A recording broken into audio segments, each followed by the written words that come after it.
نحمدہ نصلی علی رسولہ الکریم اما بعد فاعوذ باللہ من الشیطان الرجیم بسم اللہ الرحمن الرحیم رب اشرح لی صدری ویسر لی امری واحلل عقدۃ من لسانی یفقہوا قولی ربی یسر ولا تعسر وتمم بالخیر۔ رکوع نمبر 15 ہے، آیت نمبر 71۔ کل آپ کہہ دیں انا دو کیا ہم پکارے، کیا نون ہم دعو پکاریں، من دون اللہ سوائے اللہ تعالیٰ کے، ماں اس کو جو لا نہیں ینفعونا وہ نفع دے سکتے ہمیں، یا وہ نفع دے سکتے نہ ہمیں، ولا اور نہ یضرنا وہ نقصان پہنچا سکتے ہیں ہمیں، یا وہ ضرور نقصان پہنچا سکتے ہیں نہ ہمیں، ونرد اور ہم پھیر دیے جائیں علی اعقابنا اپنی ایڑیوں پر، بعد اس کے اذ جب ہدانا ہدایت دی ہے ہمیں اللہ تعالیٰ نے، کالذی مانند اس کے جو استہوتہ بھٹکا دیا ہو اسے شیطان نے، فی الارض زمین میں، حیران ہو، لہو اس کے لیے اصحاب کچھ ساتھی ہیں، یدعونہ وہ پکارتے ہیں اس کو، یا وہ دعونا پکارتے ہیں ہو اس کو، الا طرف الہدا ہدایت کی، ائتنا تم آ جاؤ ہمارے پاس، کل آپ کہہ دیں انا یقیناً ہدا رہنمائی اللہ تعالیٰ کی ہے، ہوا وہی الہدا رہنمائی ہے، وَأُمِرْنَا اور ہمیں حکم دیا گیا ہے، لِنُسْلِمَ کہ ہم تابع فرمان ہو جائیں، لی تاکہ، نون ہم سلمہ یعنی فرما بردار ہو جائیں، لی کے لیے، رب العالمین تمام جہانوں کے، یعنی لرب العالمین جہانوں کے رب کے لیے، وَأَنْ اور یہ کہ اقیموا تم قائم کرو الصلاۃ نماز، واتقوہ اور تم ڈرو اس سے، اور اتقوا ڈرو اس سے، وہو اور وہ الذی وہ جو الشمس سورج کو بازغۃً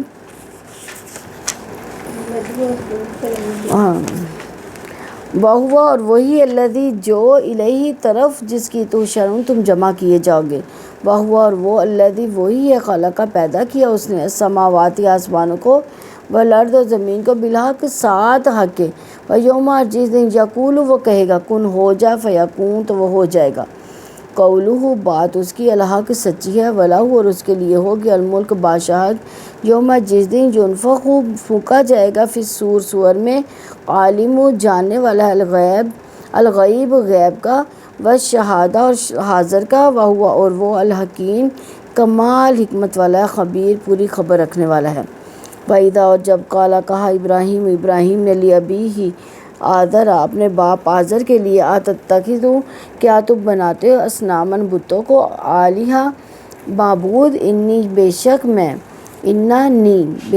میں، اراک میں دکھاتا ہوں تجھے، وقومک اور تیری قوم کو، فی ضلال گمراہی میں، مبین کھلی، وکذالک اور اسی طرح، نری ہم نے دکھائی ابراہیم کو، ملکوت عظیم سلطنت، السماوات آسمانوں کی، والارض اور زمین کی، ولیکون تاکہ وہ ہو جائے، من الموقنین کامل یقین کرنے والے، فلما پس جب جن چھا گئی علیہ اس پر، اللیل رات، رعا اس نے دیکھا، کوکباً ایک تارا، قالا اس نے کہا ھذا یہ ربی میرا رب ہے، فلما پس جب افلا وہ ڈوب گیا، قالا اس نے کہا لا احب نہیں میں محبت رکھتا الآفلین ڈوب جانے والوں سے، فلما پس جب رعا اس نے دیکھا، القمر چاند کو، بازغاً جگمگاتا ہوا، قالا اس نے کہا ھذا یہ ربی میرا رب ہے، فلما پھر جب افلا وہ ڈوب گیا، قالا اس نے کہا لئن یقیناً اگر، لم نہ یہدنی رہنمائی کی ہماری، ربی میرے رب نے، لاکونن تو یقیناً میں ہو جاؤں گا، لا یقیناً اکونن اور یہ نون مشدد ضرور کے معنوں میں آ رہا ہے، یقیناً میں ضرور ہو جاؤں گا، من القومی لوگوں میں سے، الضالین گمراہ، فلما پھر جب رعا اس نے دیکھا، الشمس سورج کو، بازغۃً چمکتا ہوا، قالا اس نے کہا ھذا یہ ربی میرا رب ہے، ھذا یہ اکبر سب سے بڑا ہے، فلما پھر جب افلت وہ ڈوب گیا، قالا اس نے کہا یا قومی اے میری قوم، انی بلا شبہ میں، بریء بے تعلق، مما اس سے جو تشرکون تم شریک بناتے ہو، انی یقیناً میں، وجہ تو متوجہ کر لیا میں نے وجہیہ چہرہ اپنا للذی اس کے لیے فاطرہ جس نے پیدا کیا سماواتی آسمانوں کو والارض زمین کو حنیفاً ایک اللہ تعالیٰ کی طرف ہو کر وما اور نہیں ہے انا میں من المشرکین مشرکوں میں سے وحاجہ اور جھگڑا کیا اس نے قومہ اس کی قوم نے قالا اس نے کہا آتو حاجونی کیا تم جھگڑتے ہو مجھ سے فی اللہ اللہ تعالیٰ کے بارے میں وقت حالانکہ یقیناً ہدانی اس نے ہدایت دی مجھے یہ جو نون کے نیچے جو زیر ہے یہ مجھے کے معنی میں آ رہی ہدایت دی نہیں مجھے ولا اور نہیں اخافو میں ڈرتا یہ حمزہ جو ہے یہ میں کے معنی میں آ رہا ہے ساتھ میں مضارع کے میں ڈرتا ماں اس سے جو تشرکون تم شریک بناتے ہو بھی اس کے ساتھ اللہ مگر ان یہ کہ یشاء وہ چاہے ربی میرا رب شیئن کچھ بھی وسیع احاطہ کر لیا ہے ربی میرے رب نے کل شیئن ہر چیز کا علماً علم سے افلا تو کیا نہیں تتذکرون تم نصیحت قبول کرتے وکیفا اور کیسے اخاف میں ڈر جاؤں ماں اس سے جو اشرک تم نے شریک بنائی ولا اور نہیں تخافون تم ڈرتے انکم بے شک تم اشرک تم شریک بناتے ہو باللہ ساتھ اللہ تعالیٰ کے ماں اس کو جو لم نہیں ینزل اس نے نازل کیا بھی ساتھ اس کے علیکم تم پر سلطانہ کوئی دلیل فایوب چنانچہ کون سا الفریقینی دونوں گروہوں میں سے کچھ زیادہ سچا ہے بالامن امن میں یا زیادہ مستحق امن کا ان اگر ان تم ہو تم تعلم تم جانتے اللہ دینا وہ لوگ جو امن ایمان لائے ولم اور نہیں یلبسو آلودہ کیا انہوں نے ایمانہ اپنے ایمان کو بالظلمی ظلم سے اولئک یہی لوگ لہم ان کے لیے الامن امن ہے وہم اور وہی مہتدون ہدایت پانے والے ہیں ندعو نون دال عین ندا سے ہے ہاں یہ ٹھیک ہے دال عین واو دو ینفعونا نون فاعین یضرونا ضاد رارا ونردو نون ہم کے معنوں میں آ رہا ہے را دال دال ہاں عقابینا عقب سے ہے نا عین عقب عین کعبہ حیران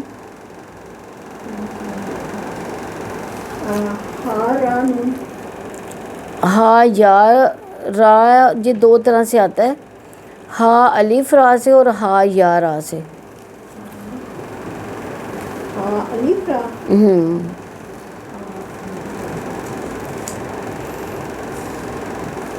اصحاب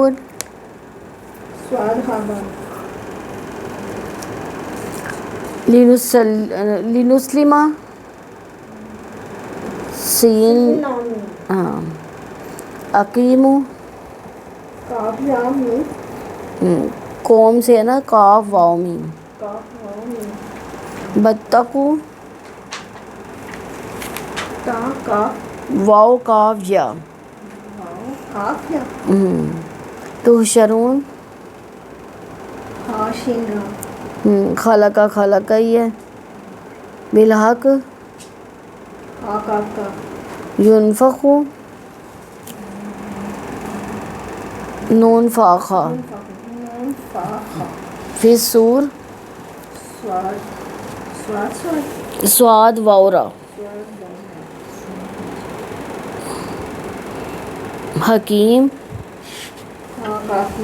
خبیر اتتخذ حمزہ خا ذال اسنامن ہاں صنم سے ضلالن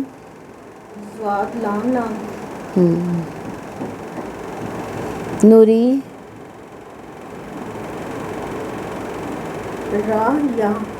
را حمزہ یا موقنین یا قاف نون را کاف نون، جنہ جیم نون، جیم نون نون، جن یعنی چھا جانا. کوکبن کاف کاف با، کاف نہیں، کاف واو با. کاف واو با، پیچھے سے دیکھیے پیچھے کیا لکھا ہے اس کا. 4 حرفی تو نہیں، کاف واو کاف با.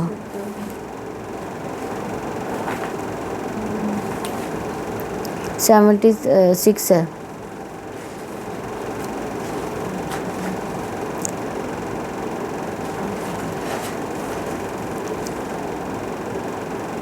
کاف واو کاف با، ہاں کاف واو کاف با 4 حرفی ہے یہ. کاف واو کاف با، احب ہا بابا. ہا بابا، العافلین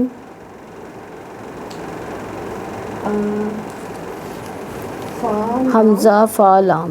حمزہ فا لام، بازغن با زا غین، بازغن.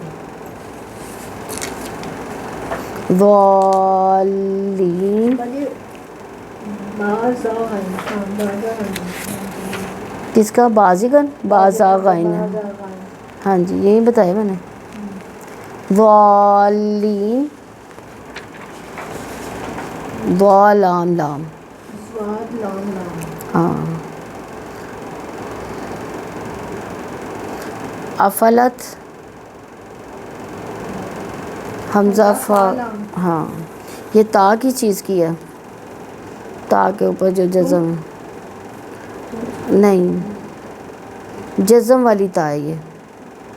یا یہ مونس کی تا ہے، یعنی وہ ڈوب گیا ہے. کیونکہ یہ جو ہے نا شمس عربی میں مونس کے لیے استعمال ہوتا ہے نا، تو اس لیے اس کی جو ہے نا یعنی جو فعل آیا نا اس کا وہ بھی مونس ہی آیا. تشرکون شین را کا، ہاں فاترہ کا فاتح رہی ہے. حنیفن ہا نون فا، ہا نون فا. وحاجہ اور اتحاجونی ان دونوں کا بھی ایک ہی ہے. ہا جیم جیم ہے ان دونوں کا. اخافو خا فا، خا واو فا. خا واو فا، تتذکرون زال کاف زال کاف را. اخافو خا واو فا. یہ پیچھے بھی میں نے پوچھا نا اخاف. خا واو فا، اشرک تم شین را کاف، شین را کاف شرک. تخافون تا واو فا، خا واو فا. یہ اخافو اخافو اور تخافون کا ایک ہی ہے. فریقینی فا را قاف. ہاں جی. یلبسو لام باسین لبس لباس بھی کہتے ہیں نا. بظلم ضا لام میم. مہتدون ہا ہا ڈال یا. ٹھیک ہے. رکوع نمبر 15 کی تفسیر دیکھتے ہیں. آیت نمبر 71 ہے. قل اندعو من دون اللہ ما لا ينفعنا ولا يضرنا ونرد على اعقابنا بعد إذ هدانا الله كالذي استحوذه الشياطين في الأرض حيران له أصحاب يدعونه إلى الهدى ائتنا قل إن هدى الله هو الهدى وأمرنا لنسلم لرب العالمین. آپ کہہ دیں کیا ہم اللہ تعالیٰ کے سوا ان کو پکاریں جو نہ ہمیں نفع دے سکتے ہیں نہ نقصان پہنچا سکتے ہیں، اور ہم اس کے بعد اپنی ایڑیوں پر پھیر دیے جائیں کہ اللہ تعالیٰ نے ہمیں ہدایت دے رکھی ہے. اس کی معنی جسے شیطانوں نے صحرا میں بھٹکا دیا ہو اس حال میں کہ وہ حیران ہو، اس کے ساتھی ہوں جو اسے ہدایت کی طرف بلا رہے ہوں کہ ہمارے پاس آ جاؤ۔ آپ کہہ دیں یقیناً رہنمائی صرف اللہ تعالیٰ کی رہنمائی ہے، اور ہمیں حکم دیا گیا کہ ہم جہانوں کے رب کے تابع فرمان بن جائیں۔ یہ آیت ان مشرکین کے جواب میں نازل ہوئی جنہوں نے مسلمانوں کو شرک کی دعوت دی تھی۔ بعض نے لکھا یہ آیت سیدنا عبد الرحمن بن ابی بکر صدیق کے بارے میں نازل ہوئی ہے، جو سیدنا ابو بکر کے مسلمان ہونے کے بعد ان کو کفر کی طرف بلانا چاہتے تھے، اور سیدنا صدیق ان کو ایمان کی دعوت دیتے تھے۔ بالآخر عبد الرحمن مسلمان ہو گئے، مگر علماء محققین نے لکھا ہے کہ یہ صحیح نہیں۔ ایک مرتبہ مروان نے اسی آیت کو عبد الرحمن کے بارے میں بطور تان پڑھا تو سیدنا عائشہ رضی اللہ عنہ نے اس کی پرزور تردید کی اور فرمایا آل ابو بکر کے بارے میں کوئی ایسی آیت نازل نہیں ہوئی جس سے ذم کا پہلو نکلتا ہو۔ حافظ ابن حجر فرماتے ہیں کہ سیدہ عائشہ رضی اللہ عنہ کی یہ تردید صحیح سند سے یعنی قبول ہے، یعنی یہ صحیح اسناد میں ہے، واللہ عالم۔ تو اس آیت میں فرمایا گیا قُلْ أَنَدْعُو مِن دُونِ اللَّهِ مَا لَا يَنفَعُنَا وَلَا يَضُرُّنَا، آپ کہتے ہیں کہ ہم اللہ تعالیٰ کے سوا ان کو پکارے جو نہ ہمیں نفع دے سکتے ہیں نہ نقصان۔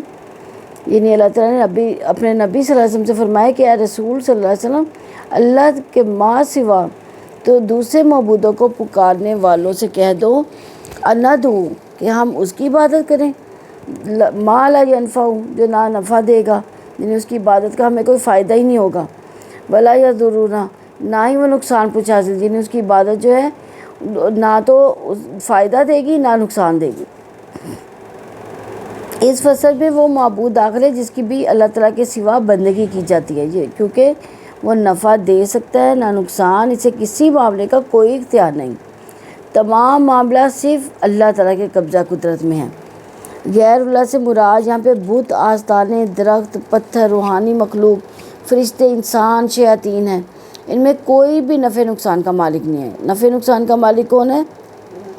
ہاں، تو غیر اللہ سے مدد طلب کرنا جو ہے قابل نفرت کام ہے۔ جو لوگ اللہ تعالیٰ کے سوا دوسروں کے سہاروں پر اپنی زندگی قائم کرتے ہیں، ان کو اپنے گمراہ ہونے کا احساس نہیں ہوتا۔ ان کے ارد گرد والے پکارتے ہیں کہ یہ سیدھا راستہ ہے، مگر وہ دھیان نہیں دیتے۔ ایسے انسانوں کی عقل شیطان کی زیر نگرانی کام کرتی ہے، ایسے انسانوں کی سوچ فطرت کے مطابق کام نہیں کرتی، اس لیے وہ سن کر نہیں سنتے اور دیکھ کر بھی نہیں دیکھتے۔ کالذی استہوتہ الشیاطین فی الارض حیران، اس کی معنی جس شیطانوں نے صحرا میں بھٹکا دیا ہو، اس حال میں کہ وہ حیران ہو۔ یعنی صحرا میں بھٹکنے والا جو انسان ہے وہ کیا راستہ گم کر بیٹھتا ہے، اسے معلوم ہوتا ہے کہ میں نے گم کر دیا، اسے راستہ دکھائی بھی دیتا ہے تو وہ دوڑ پڑتا ہے۔ اللہ تعالیٰ کے راستے سے بھٹکنے والے کو راستہ گم کر دینے کا احساس ہی نہیں ہوتا، کسے کوئی راستہ دکھائے تب بھی وہ حیران اور پریشان ہی کھڑا رہتا ہے۔ لَهُ أَصْحَابٌ يَدْعُونَهُ إِلَى الْهُدَى ائْتِنَا، اس کے ساتھی ہوں جو اسے ہدایت کی طرف بلا رہے ہوں کہ ہمارے پاس آ جاؤ۔ یعنی اس کی عقل صحیح رخ پر کام نہیں کرتی، اس کو سمجھ ہی نہیں آتا، اس کی عقل شیطان کی پیروی کر رہی ہوتی ہے، اس لیے اس کو ہدایت کی پیروی کرنے کی جو ہے وہ توفیق ہی نہیں ملتی۔ قُلْ أَنَدْعُو مِن دُونِ اللَّهِ، اللہ تعالیٰ کے ماں سوا دوسری ہستیوں سے طلب کرنا، یعنی اس کی کیا حیثیت ہے دیکھا جائے تو اس دنیا میں اللہ تعالیٰ کے ماں سوا دوسروں سے مدد طلب کرنے کی کوئی حیثیت ہے ہی نہیں، کیونکہ ایک اللہ تعالیٰ کے سوا کسی اور کو طاقت حاصل نہیں ہے، اس کے سوا کوئی اور نفع یا نقصان کی جو ہے وہ قوت بھی نہیں رکھتا۔ وَنُرَدُّ إِلَىٰ أَعْقَابِنَا، اور ہم اس کے بعد اپنی ایڑیوں پر پھیر دیے گئے، یعنی یہ کہ ہمیں ایمان لانے کے بعد کافر بنا کر لوٹا دیا جائے گا۔ یعنی اللہ تعالیٰ کی طرف سے ہدایت سے نوازے جانے کے بعد کیا ضلالت کی طرف پلٹ جائیں اور اس تو ہدایت کو چھوڑ کر گمراہی کی طرف لوٹ جائیں، کیونکہ وہ مسلمانوں کو بلاتے تھے نا، تو مسلمان کہہ رہے ہیں کافروں سے کہ کیا ہمیں اللہ تعالیٰ نے ہدایت جو دکھائی ہے تو ہم اس نعمت کو چھوڑ کر کفر کی طرف ہو جائیں، نعمتوں بھری جنتوں کے راستے کو چھوڑ کر ان راستوں پر چل نکلیں جو عذاب علیم کی طرف لے جاتے ہیں۔ کالذی وَتْحُ الشَّيَاطِینُ فِی الْأَرْضِ حیران، اس کی معنی جسے شیطانوں نے صحرا میں بھٹکا دیا، یعنی جو شخص جسے شیاطین نے صحرا میں اس کی منزل کے راستے سے بھٹکا دیا ہو۔ لَهُ أَصْحَابٌ يَدْعُونَهُ إِلَى الْهُدَىٰ ائتنا، اس کے ساتھی ہوں جو اسے ہدایت کی طرف بلا رہے ہوں، یعنی اس کے ساتھی جو عقل سلیم رکھتے ہیں رسول اللہ صلی اللہ علیہ وسلم کے راستے کی طرف بلا رہے ہیں، اسے منزل کی راستے کی طرف بلائیں۔ شیاطین ہلاکت کے راستے کی دعوت دیتے ہیں، جبکہ ایمان والے ہدایت کے راستے کی دعوت دیتے ہیں۔ قُلْ إِنَّ هُدَى اللَّهِ هُوَ الْهُدَىٰ، آپ کہہ دیں یقیناً رہنمائی صرف اللہ تعالیٰ کی رہنمائی ہے، یعنی کہہ دو کہ رہنمائی اللہ تعالیٰ کی ہے، یعنی وہ اسلام ہے، اس راستے کے سوا کوئی ہدایت کا راستہ ہو ہی نہیں سکتا، جسے اللہ تعالیٰ نے اپنے رسول صلی اللہ علیہ وسلم کے ذریعے ہم پر واضح کیا، اس کے سوا تمام راستے ہلاکت اور گمراہی کے ہیں۔ وَأُمِرْنَا لِنُسْلِمَ لِرَبِّ الْعَالَمِينَ، اور ہمیں حکم دیا گیا کہ ہم جہانوں کے رب کے تابع فرمان ہو جائیں، یعنی ہمیں کیا حکم دیا گیا کہ ہم اللہ تعالیٰ کی توحید کو مانیں، اس کی عبودیت میں داخل ہو جائیں۔ ہمیں حکم دیا گیا، سچی رہنمائی دی گئی کہ ہم مالک کائنات کے فرما بردار ہو جائیں۔ گمراہی سے نکلنے کا اس کے ماں سوا کوئی راستہ نہیں کہ اللہ تعالیٰ کے سامنے سر جھکا دیں۔ تو بندوں پر سب سے بڑی رہنمائی نعمت اسلام ہے جو اس نے ہمیں پہنچائی۔ آیت نمبر 72 ہے، وَأَنْ أَقِیمُوا الصَّلَاةَ وَاتَّقُوهُ وَهُوَ الَّذِی إِلَیہِ تُحْشَرُونَ، اور یہ کہ تم نماز قائم کرو، اللہ تعالیٰ سے تم ڈرو، اور وہی ہے جس کی طرف تم سب جمع کیے جاؤ گے، یعنی رب العالمین کے سامنے سر اطاعت کے ساتھ جھکا دو، اور اس کے بعد کیا کرو، وَأَنْ أَقِیمُوا الصَّلَاةَ، یعنی پھر نماز قائم کرو، تو اس کے بعد وَاتَّقُوا اللَّهَ، یعنی ڈر جاؤ، کس سے؟ اللہ تعالیٰ سے، الیہ تحشرون، تو یاد رکھو کہ اسی کی طرف تم نے لوٹ کے جانا ہے۔ تو یہاں پہ جو ہے نا اقامت صلاۃ اور تقویٰ کا حکم دیا گیا ہے، یعنی نماز قائم کرو۔ قائم کرنے سے کیا مراد ہے کہ نماز کو تمام ارکان، شرائع، سنت اور جو امور نماز کی تکمیل کرتے ہیں اس کے ساتھ نماز قائم کرو۔ واتقوا، یعنی تقویٰ اختیار کرو۔ تقویٰ اختیار کرنا کیا ہے؟ اس کا مطلب ہے کہ جن کاموں کا حکم دیا ہے وہ کرنا، ان سے منع کیا گیا ہے۔ ہاں، جن کاموں کا اللہ تعالیٰ نے حکم دیا ہے ثواب کی امید رکھ کے وہ حکم ماننا، اور جس کے پر اللہ تعالیٰ نے عذاب یا خوف بتایا ہے اس سے دور رہنا، اجتناب کرنا۔ تو نماز کے ذریعے مومن کی نفسیاتی اصلاح ہوتی ہے اور اپنے آپ کو اللہ تعالیٰ کے حوالے کرنا سیکھتا ہے۔ وہ نماز کے ذریعے اپنے آپ کو اللہ تعالیٰ کے آگے جواب دہ محسوس کرتا ہے۔ وہ نماز کے ذریعے عملی زندگی کی اصلاح کے لیے قوت حاصل کرتا ہے۔ تو اللہ تعالیٰ کا ڈر انسانی زندگی میں پھر کیا تبدیلی لے کر آتا ہے کہ ایک مومن اپنی زندگی اسی کی فرما برداری میں گزار دیتا ہے۔ وَهُوَ الَّذِی إِلَیہِ تُحْشَرُونَ، اسی کی طرف جمع کیے جاؤ گے، یعنی حشر کے میدان میں جمع کر دیے جاؤ گے، یعنی وہاں پہ کیا ہوگا، اچھے برے اعمال کا حساب کتاب ہوگا۔ تو انسان کو حشر کا تصور دے کر آمادہ کیا گیا کہ وہ اللہ تعالیٰ کے آگے سر تسلیم میں خم کر دے۔ انسانوں کی یاد دہانی کرائی گئی ہے کہ لوٹ کر کس کے پاس جانا ہے، اللہ تعالیٰ کے پاس۔ تو بہتر یہی ہے کہ اس کے لیے ایسے اعمال ساتھ لے جائیں جس کی وجہ سے کامیابی ممکن ہو جائے۔ تو انسان کو یقین دلا کر اس دن کوئی بچ کر نہ جا سکے گا، لہٰذا انسان کے سامنے جو اللہ تعالیٰ کے سامنے انسان سر جھکا دے۔ آیت نمبر 73 ہے، وَهُوَ الَّذِی خَلَقَ السَّمَاوَاتِ وَالْأَرْضَ بِالْحَقِّ وَيَوْمَ يَقُولُ كُن فَیَکُونُ قَوْلُهُ الْحَقُّ وَهُوَ الْمُلْکُ یَوْمَ يُنفَخُ فِی الصُّورِ عَالِمُ الْغَیْبِ وَالشَّہَادَةِ وَهُوَ الْحَکِیمُ الْخَبِیر، اور وہی ہے جس نے آسمان اور زمین کو حق کے ساتھ پیدا کیا، اور جس دن وہ کہے گا ہو جائے تو حشر ہو جائے گا۔ اس کی بات سچی ہے، اور جس دن سور میں پھونکا جائے گا بادشاہت اسی کی ہوگی۔ وہ غالب اور حاضر کو جاننے والا، وہی کمال حکمت والا، پوری خبر رکھنے والا ہے۔ وہ ہوا، اور جس نے ہمیں حکم دیا کہ ہم اس کے فرما بردار بن جائے، وہ کون ہے؟ اللہ تعالیٰ۔ اللہ تعالیٰ نے اپنی حکمت سے آسمان زمین پیدا کیے، وہی اس کا خالق، مالک، اس میں رہنے والوں کا منتظم بھی ہے۔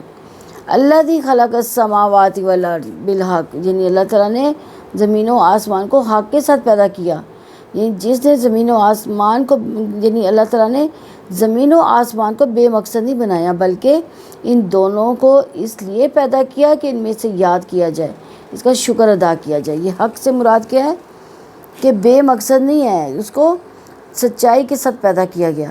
ربنا ما خلقت ھذا باطلا سبحانک وقنا عذاب النار، ہمارے رب تو نے یہ سب کچھ بے مقصد نہیں بنایا، آپ پاک ہے سو ہمیں آگ کے عذاب سے بچا لیں۔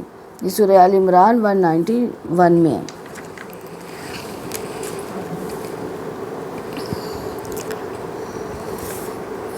وَيَوْمَ يَقُولُ كُن فَيَكُونُ، اور جس دن وہ کہے گا، یعنی حشر والے دن کیا کہا جائے گا جب قیامت آئے گی؟ قولہ الحق، اس کی بات سچی ہے۔ اس سے مراد اس کا وہ قول بھی ہے جس کے ذریعے اس نے کائنات کو کن کا حکم دیا، پھر وہ ہو گئی۔ اس سے مراد وہ قول بھی ہے جس سے اس نے تمام انسانوں کے اپنی اطاعت کی دعوت بھی دی، وہ بھی حق ہے۔ تو اس سے مراد اللہ تعالیٰ کے احکامات برحق ہیں۔ اللہ تعالیٰ نے جو کچھ بھی کائنات میں تخلیق کیا، حشر، جزا، سزا، تمام کا تمام جو ہے ماضی، حال، مستقبل کے بارے میں سب اللہ تعالیٰ نے حق کی پر ہی مبنی رکھا ہے۔ وَلَهُ الْمُلْكُ يَوْمَ يُنفَخُ فِي الصُّورِ، اور جس دن سور میں پھونکا جائے گا بادشاہت اسی کی ہوگی۔ کس دن پھونکا جائے گا؟ جب قیامت آئے گی تو سور میں پھونکا جائے گا، تو پھر کیا ہوگا؟ قیامت آ جائے گی۔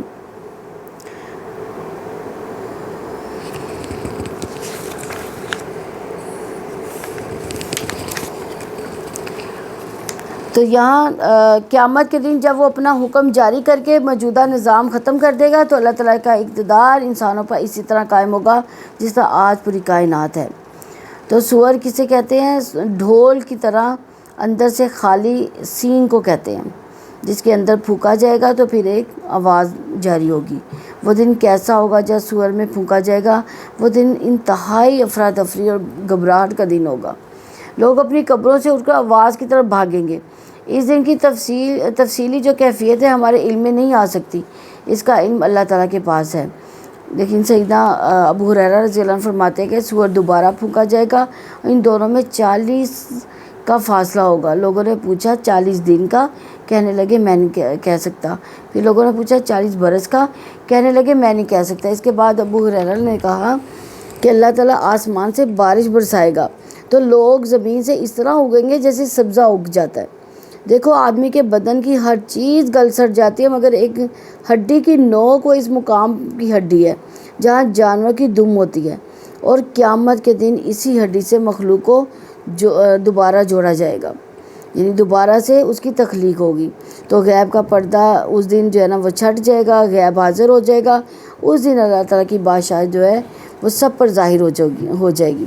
تو سور پھونکنے والے دن کا تصور دلا کر انسان کو اس بات پر آمادہ کرایا گیا کہ اللہ تعالیٰ فیصلے کرے گا، لہٰذا ابھی سے اپنا طرز عمل درست کر لو، اس سے پہلے کہ وہ جبار اور قہار کے سامنے حاضر ہو کر اطاعت کرو۔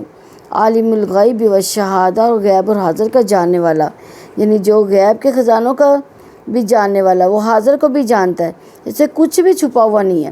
اس کے لیے کائنات کا کھلا ہوا اور چھپا ہوا ایک ہی درجہ قائم ہے، یعنی اللہ تعالیٰ سے کچھ بھی چھپا نہیں ہے، لہٰذا اس کے سامنے سر جھکانے میں اس کی اطاعت کرنی چاہیے۔ وَهُوَ الْحَكِيمُ الْخَبِيرُ، وہی کمال حکمت والا، پوری خبر والا ہے، یعنی وہ حکمت تام اور نعمت کامل اور احسان عظیم کا مالک ہے۔ اللہ تعالیٰ حکیم ہے، وہ اپنی حکمت کے ساتھ کائنات کو چلا رہا ہے، جس کے سوا کوئی معبود اور رب نہیں ہے۔ وہ اپنے بندوں کے معاملات حکمت کے ساتھ چلاتا ہے، آخر میں حکمت کے ساتھ فیصلے کرے گا۔ اللہ تعالیٰ خبیر ہے، اس کی حکمت اس کی خبر کی بنیاد پر ہے، جیسے ہر بات کی خبر ہے۔ آیت نمبر 74 ہے، وَإِذْ قَالَ إِبْرَاهِيمُ لِأَبِيهِ آزَرَ أَتَتَّخِذُ أَصْنَامًا آلِهَةً إِنِّي أَرَاكَ وَقَوْمَكَ فِي ضَلَالٍ مُبِينٍ، اور جب ابراہیم نے اپنے باپ آزر سے کہا کیا تم بتوں کو معبود بناتے ہو، بلا شبہ میں تمہیں تمہاری قوم کو کھلی گمراہی میں دیکھتا ہوں۔ سیدنا ابراہیم علیہ السلام نے جس ماحول میں آنکھ کھولی وہاں سورج، چاند، ستاروں کی پرستش کی جاتی تھی۔ تو سیدنا ابراہیم علیہ السلام کا یہ واقعہ تلاش حق کا نہیں، مشاہدہ حق کا واقعہ ہے۔ اللہ تعالیٰ نے خصوصی رہنمائی اور فطرت کے مشاہدے سے یعنی ان کا جو شرک ہے، شرک سے ان کو محفوظ رکھا، حضرت آدم علیہ السلام کو۔ اس لیے فرمایا وَإِذْ قَالَ إِبْرَاهِيمُ لِأَبِيهِ آزَرَ أَتَتَّخِذُ أَصْنَامًا آلِهَةً، اور جب ابراہیم نے اپنے باپ آزر سے کہا کہ اللہ تبارک تعالیٰ نے ابراہیم علیہ السلام کے واقعے کو یاد کرنے کا حکم دیا کہ کیسے انہوں نے اپنے والد کو توحید کی دعوت دی اور شرک سے روکا۔ اللہ تعالیٰ نے ابراہیم علیہ السلام کی صرف دعوت بیان کی کہ انہوں نے اپنے والد کو بت پرستی سے باز رہنے کی نصیحت کی۔ کیا کہا؟ اتتخذوا اصناما آلیہۃ، کیا تم بتوں کو معبود بناتے ہو جو کسی قسم کا اختیار ہی نہیں رکھتے، خود اپنی ذات کے بھی مالک نہیں، اپنی حرکت پر بھی اختیار نہیں رکھتے، وہ نہ نفع پہنچا سکتے ہیں نہ نقصان پہنچا سکتے ہیں۔ انی اراک و قومک فی ضلال مبین، بلا شبہ میں تمہیں اور تمہاری قوم کو کھلی گمراہی میں دیکھتا ہوں۔ یعنی آپ نے سیدھا سیدھا جو ہے نا ان کو گمراہ کن کہہ دیا، اور آپ کے پیچھے چلے ہوئے لوگ بھی گمراہ ہیں اور نہیں جانتے کہ کدھر جا رہے ہیں۔ یہ کھلی گمراہی ہے، کیونکہ تم ایسی ہستیوں کی عبادت کرتے ہو جو اس کے مستحق ہی نہیں ہے، اپنے خالق اور رازق کی عبادت کو چھوڑ دیتے ہو۔ تو صحیح حدیث میں کہ ابراہیم علیہ السلام قیامت کے دن اپنے باپ سے ملاقات کریں گے اور وہ آپ سے کہے گا بیٹا آج میں تمہاری نافرمانی نہ کروں گا۔ ابراہیم علیہ السلام دعا مانگے گے کہ اے رب تو نے قیامت کے دن مجھے رسوا نہ کرنے کا وعدہ نہیں فرمایا تھا، اس سے بڑھ کر اور رسوائی کیا ہوگی کہ میرا باپ تیری رحمت سے بہت دور ہے۔ پھر کہا جائے کہ ابراہیم ذرا پیچھے تو دیکھو، میں وہ ایک بجو دیکھیں گے، یعنی وہ ایک جو بچھو ہوتا ہے نا، ہاں اس کو دیکھیں گے جو نجاست میں لتھڑا ہوا ہوگا، پھر اس کے پاؤں سے پکڑ کر اسے جہنم میں ڈال دیا جائے گا۔ ان کے جو باپ کو نا وہ جانور کی شکل دے دی جائے گی تاکہ ان کے دل کو جو ہے نا ایک یعنی ان کی رسوائی نہ ہو۔ تو باپ اور بیٹے کے تعلق کے بارے میں اللہ تعالیٰ وصیت کرتا ہے کہ اولاد ماں باپ کے سامنے اپنے بازو بچھا کر رکھے، ان کا احترام کریں اور ان کے تواضع کا بازو رحم دلی سے جھکائے رکھو، جیسے کہ یہ بنی اسرائیل صورت ہے نا، اس میں 24 نمبر آیت میں ہے وَافِضْ لَهُمَا جَنَاحَ الذُّلِّ مِنَ الرَّحْمَةِ وَقُلْ رَبِّ ارْحَمْهُمَا كَمَا رَبَّيَانِي صَغِيرًا، کہ ان کے تواضع کا بازو رحم دلی سے جھکائے رکھو اور کہو کہ میرے رب ان دونوں پر رحم فرما جیسے انہوں نے مجھے بچپن میں پالا۔ اور اللہ تعالیٰ حکم دیتے کہ والدین کی عزت بھی کی جائے، ان سے حسن سلوک بھی کیا جائے۔ تو اللہ تعالیٰ اس موقع پر واضح فرماتا ہے کہ والدین اولاد کے رشتے سے زیادہ قیمتی رشتہ رب کا رشتہ ہے۔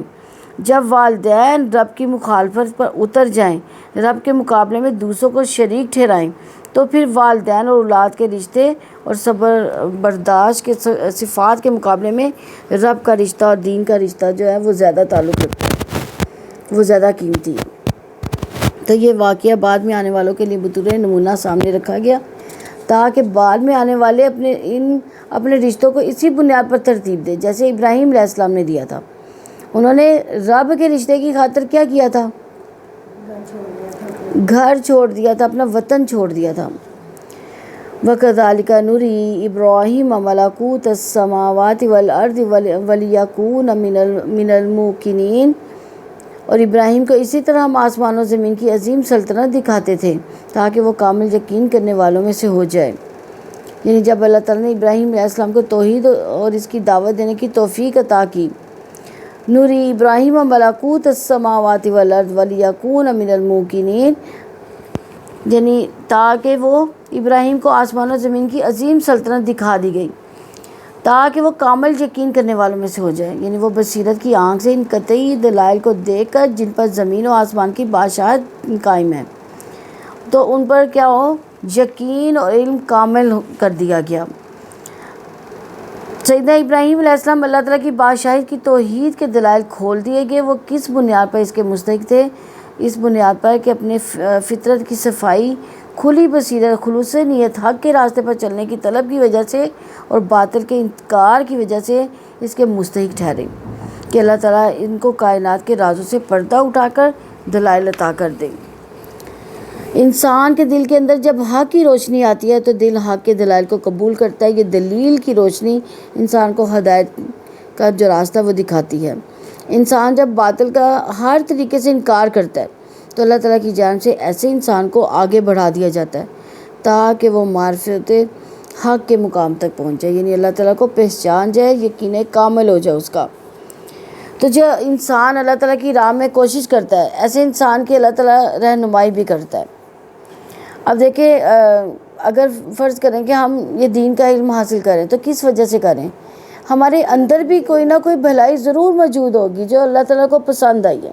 حضرت ابراہیم علیہ السلام کو دیکھیں، ان کے اندر بھلائی تھی، انہوں نے ہر چیز کا انکار کیا، انہوں نے بت پرستی کا انکار کیا، سورج کا انکار کیا، چاند کا انکار کیا، یعنی انہوں نے کہا کہ اللہ تعالیٰ مجھے ہدایت نہیں دے گا تو میں گمراہ ہو جاؤں گا، ان کو یہ بھی کسی طرح سے پتہ تھا۔ آیت نمبر 76 ہے، فَلَمَّا جَنَّ عَلَيْهِ اللَّيْلُ رَأَىٰ كَوْكَبًا قَالَ هَٰذَا رَبِّي فَلَمَّا أَفَلَ قَالَ لَا أُحِبُّ الْآفِلِينَ۔ چنانچہ جب اس پر رات چھا گئی تو اس نے ایک تارا دیکھا، اس نے کہا یہ میرا رب ہے۔ پھر جب وہ ڈوب گیا تو اس نے کہا میں ڈوب جانے والے سے محبت نہیں رکھتا۔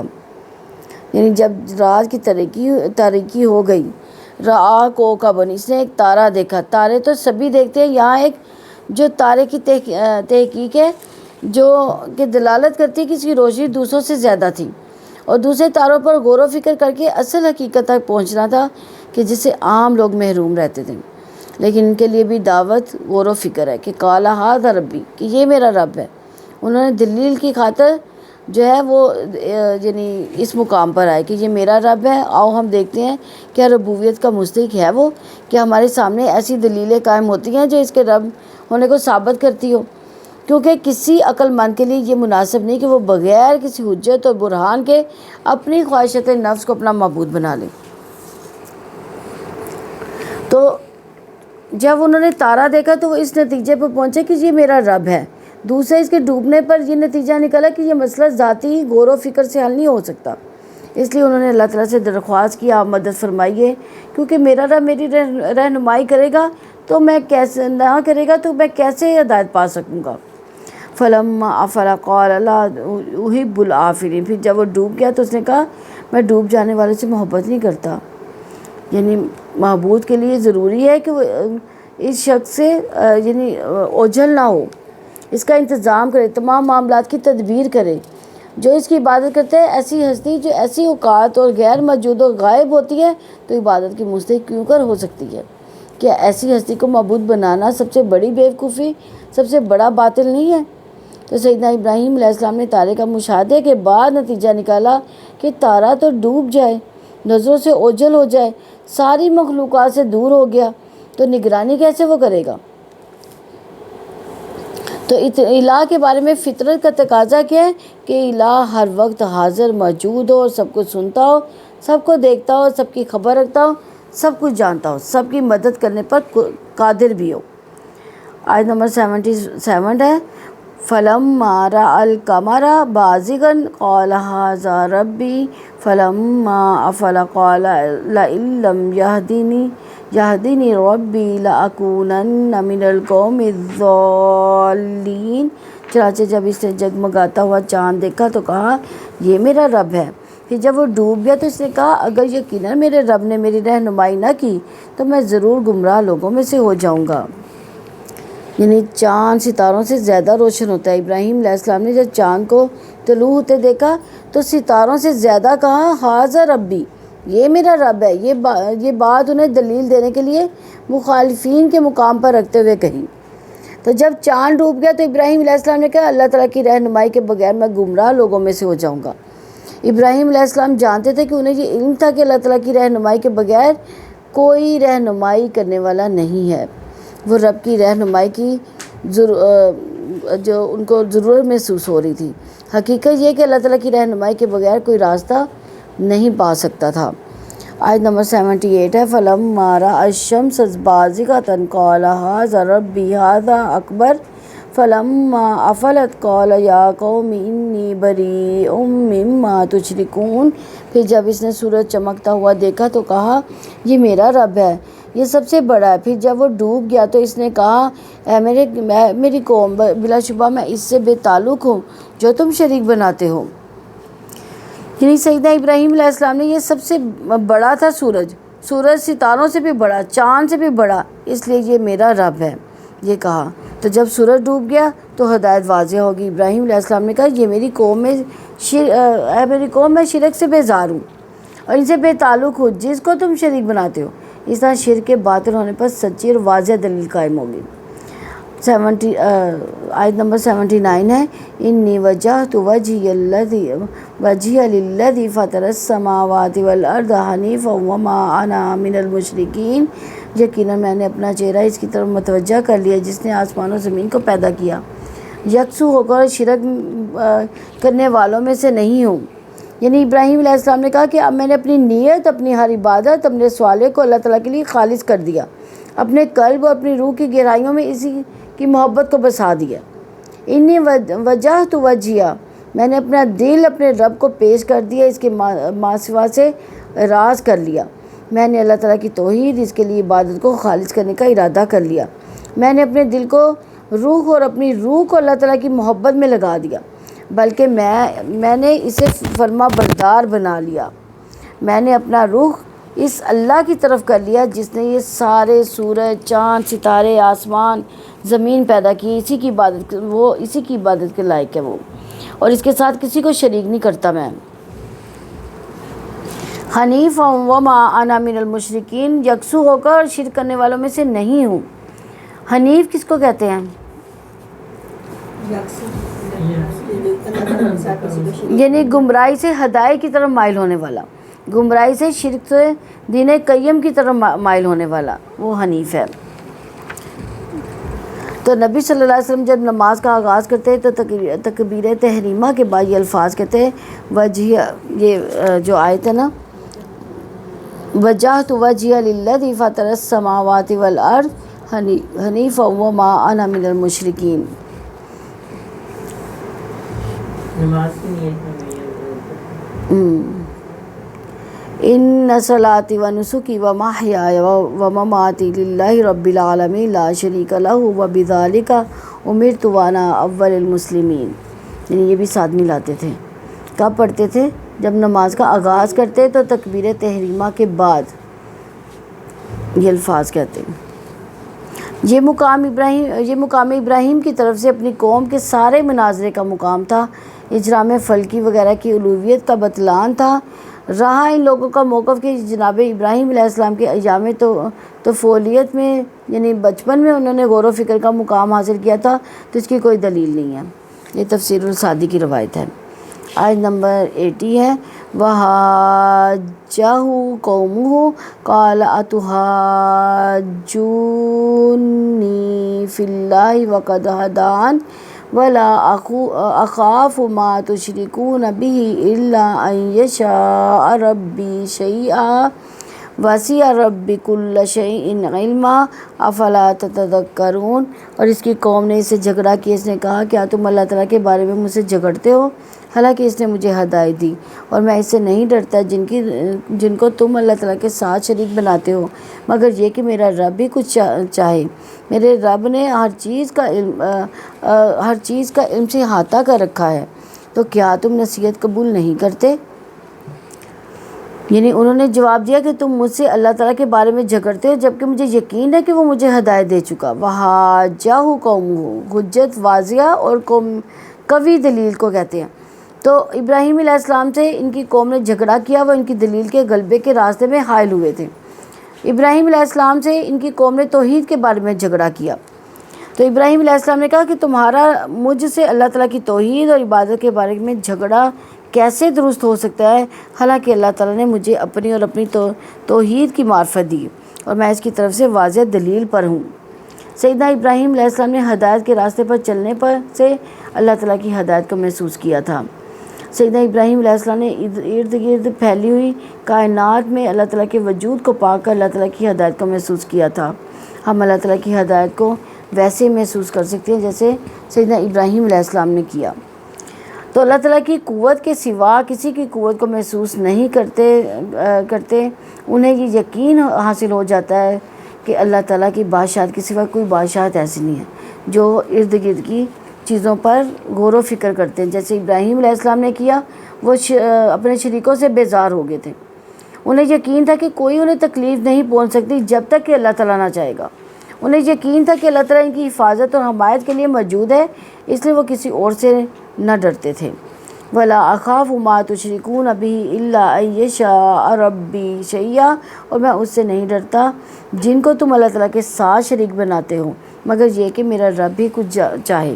میں جھوٹے خداؤں سے نہیں ڈرتا، کیونکہ نہ وہ مجھے نفع دے سکتے ہیں نہ نقصان دے سکتے ہیں، مگر یہ کہ اللہ تعالیٰ مجھے نقصان پہنچانا چاہے تو نقصان پہنچے گا، وہ نفع بھی پہنچا سکتا ہے، نقصان بھی پہنچا سکتا ہے۔ تو سیدنا ابراہیم علیہ السلام جانتے تھے کہ اصل علم اللہ تعالیٰ کے پاس، وہ قدرت رکھتا ہے، وہ جو چاہے کر سکتا ہے، اور میں اس کے چاہے بغیر کچھ نہیں کر سکتا، اس لیے وہ ہر بات کو اللہ تعالیٰ کے علم کی طرف لوٹاتے تھے۔ وَسِعَ رَبِّ كُلَّ شَيْءٍ عِلْمًا أَفَلَا تَتَذَكَّرُونَ، میرے رب نے ہر چیز کا علم سے احاطہ کر رکھا ہے، تو کیا تم نصیحت قبول نہیں کرتے؟ یعنی میرے رب کا علم ہر چیز کو گھیرے ہوئے ہے، اس سے کچھ بھی چھپا ہوا نہیں، پھر تم میری نصیحت کیوں نہیں مانتے؟ یعنی جو بات میں نے تمہیں سمجھا دی اسے مانو۔ یہ معبود جھوٹے ہیں، ان کے پاس کوئی اختیار نہیں، لہٰذا ان کی عبادت چھوڑ دو، اللہ تعالیٰ اکیلا ہی عبودیت کا مستحق ہے۔ آیت نمبر 81 ہے وَكَيْفَ أَخَافُ مَا أَشْرَكْتُمْ وَلَا تَخَافُونَ أَنَّكُمْ أَشْرَكْتُمْ بِاللَّهِ مَا لَمْ يُنَزِّلْ بِهِ عَلَيْكُمْ سُلْطَانًا فَأَيُّ الْفَرِيقَيْنِ أَحَقُّ بِالْأَمْنِ إِن كُنتُمْ تَعْلَمُونَ، اور میں ان سے کیسے ڈر جاؤں جن کو تم نے شریک بنایا، جبکہ تم ان کو اللہ تعالیٰ کا شریک بناتے نہیں ڈرتے، جن کی اس نے کوئی دلیل بھی تم پر نازل نہیں کی۔ چنانچہ فریقین میں سے امن کا زیادہ مستحق کون ہے اگر تم جانتے ہو؟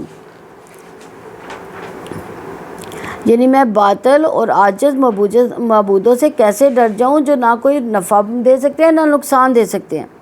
کسی شخصیت کو معبود قرار دینے کا لازمی نتیجہ یہ نکلتا ہے کہ اس کے ساتھ پراسرار قوتوں کے تصورات وابستہ ہوتے ہیں۔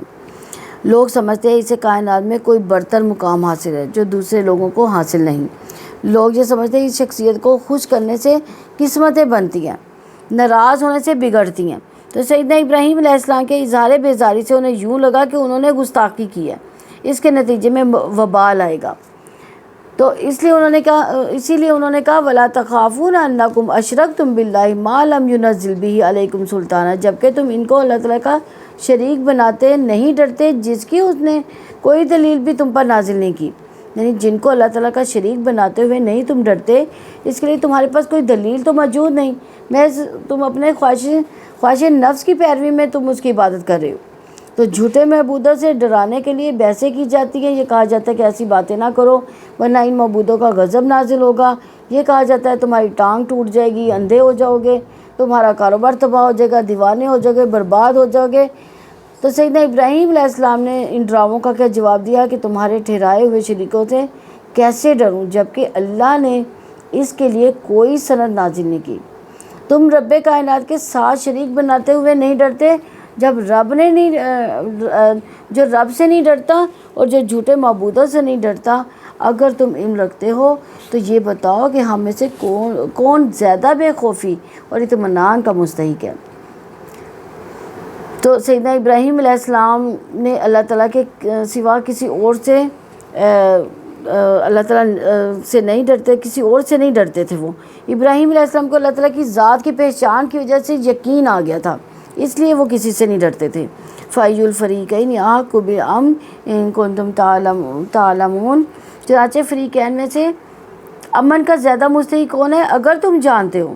یعنی اللہ تعالیٰ نے فریقین کے درمیان فیصلہ کرتے ہوئے فرمایا کہ فریقین میں سے امن کا زیادہ مستحق کون ہے، کیا تم جانتے ہو؟ ابراہیم علیہ السلام نے کہا کہ میرا معبود اللہ تعالیٰ ہے جو ہر چیز پر قادر ہے، تمہارے معبود ان مٹی کے ڈھیر ہیں۔ سوچو تو صحیح کہ امن و سکون کا حقدار تم مشرکین ہو یا ہم اہل ایمان۔ تو اللہ تعالیٰ کی خدائی اپنے آپ پر قائم ہے اور دوسری تمام خدائیاں ماننے والوں کی بدولت ہے۔ اللہ تعالیٰ کی خدائی کو تسلیم نہ کرے تب بھی اس کی خدائی قائم ہے، لیکن اگر جھوٹی خدائیاں ماننے والے نہ مانیں گے تو وہ بے وجود ہو کر رہ جائیں گی۔ اللہ تعالیٰ کی خدائی پر یقین رکھنے والے جھوٹی خدائیوں پر یقین رکھنے والوں میں سے کون زیادہ محفوظ ہے؟ محفوظ حیثیت جو ہے ہمیشہ اس کی ہوتی ہے جو دلیل پر کھڑا ہوتا ہے۔ دنیا میں جھوٹی خداؤں پر یقین رکھنے والے اس دھوکے میں مبتلا ہوتے ہیں کہ ہم زیادہ محفوظ ہیں، مگر دنیا کے رسم و رواج سے سمجھوتا کر کے کوئی دنیا سے محفوظ ہونے کی کوشش کر بھی لے تو آخرت میں اس کی کوئی حیثیت نہیں ہے۔ آیت نمبر 82 ہے،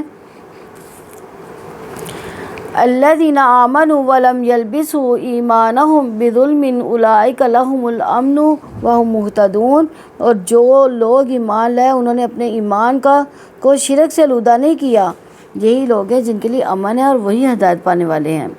یعنی جنہوں نے اپنے ایمان کو شرک کے ساتھ آلودہ نہیں کیا، جنہوں نے خالص اللہ تعالیٰ کی عبادت کی جو ایک ہے، جس کا کوئی شریک نہیں، جنہوں نے اللہ تعالیٰ کے ساتھ کسی کو شریک نہیں کیا، قیامت کے دن انہی کو امن نصیب ہوگا۔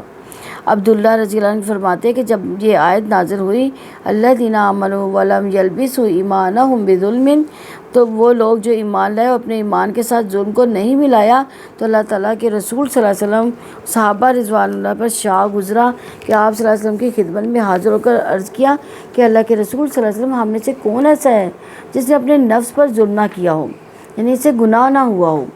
تو رسول اللہ صلی اللہ علیہ وسلم نے فرمایا اس کا مطلب یہ نہیں کہ تم خیال کر رہے ہو، اس آیت میں ظلم کا مطلب وہ ہے جو لقمان علیہ السلام نے اپنے بیٹے سے کہا تھا کہ میرے بیٹے اللہ کے ساتھ کسی کو شریک نہ ٹھہرانا، کیونکہ شرک بہت بڑا ظلم ہے۔ یہ بخاری اور مسلم دونوں کی حدیث ہے۔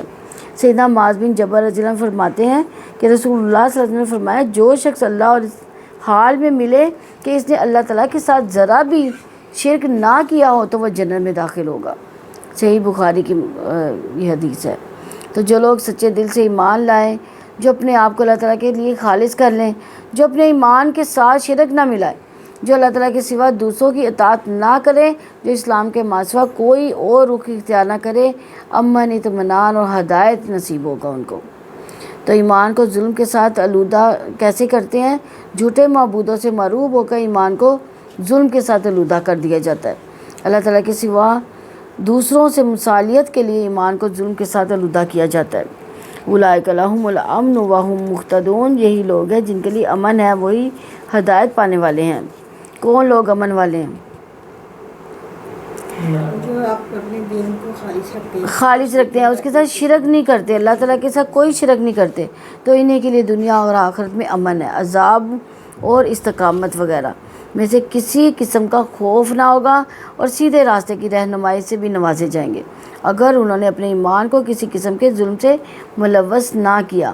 وہ ہر قسم کے خوف سے مامون ہوں گے اور اپنی زندگی میں سعادت اور کمال کے راستے پر چلنے کا موقع بھی ملے گا انہیں، اور صحیح امن بھی قائم رہے گا۔ اللہ تعالیٰ بھی ہمیں ہدایت کے راستے پر چلنے کی توفیق عطا فرمائے۔ سبحانک اللہم و بحمدک، نشہد ان لا الہ الا انت، نستغفرک و نتوب الیک۔ السلام علیکم ورحمۃ اللہ وبرکاتہ۔